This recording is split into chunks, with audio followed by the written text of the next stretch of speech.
And the thing about the Arrow series is that it's the origin story, and therefore everything's so much more emotionally tied into the Oliver Deathstroke Slade Wilson story than any other relationship, you know. So, you know, the potential's there, but you know, look, it's a funny game that starts to happen when you find disagreement inside a production. And I've had it because I'm kind of like a vocal actor, you know, and a lot of times productions will want you to just go and say the lines in the script and let them move on and do their production. As an actor, I feel compelled at times to say, like, listen, I'm inside this character and I'm building him this way. Can you work with me on this? You'll always find in life 50% of people will say yes, 50% will say no. You know, you'll always find this balance of your ability to influence things. You know, sometimes I kick myself for ever raising my voice about certain issues. But then I turn around and I think to myself, like, I remember when I was filming with Peter Jackson and I was sitting on the back of this pommel horse, and it looked like this, the corner of this seat. And do you know what it was? It was my wag. Yeah. And I'm sitting in the studio on this thing that just looked like this. It didn't look like the animal, like the wag, you know, the big wolf that I rode.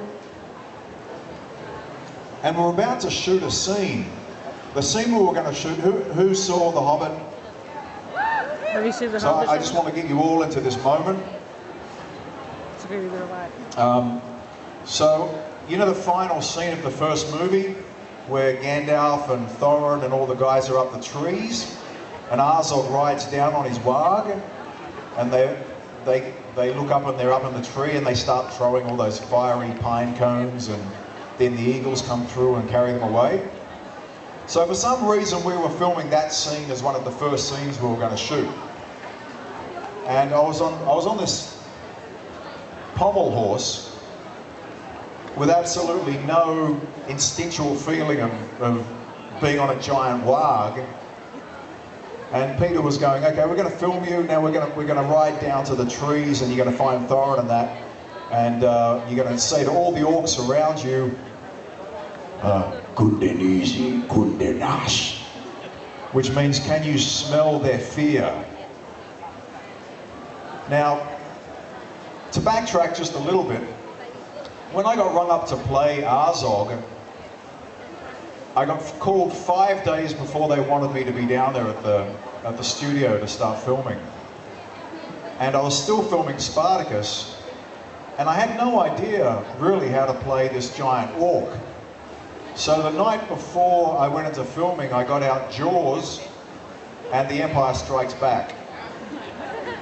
I thought to myself, I've got to make an animal that's as scary as Jaws. And I'd seen this kind of a semi-rendered image of what Azog looked like. He looked a little bit like that guy. He was bald. I knew he was bald and big and strong, and so and he kind of had this sort of shark-like skin. So I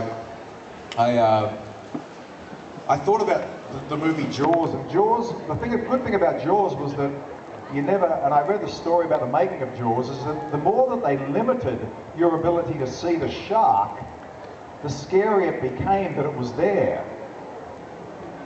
And so with Azog in the first movie, I did everything I possibly could to not have Azog's face in the camera going, "Argh," and to deflect the emotional signal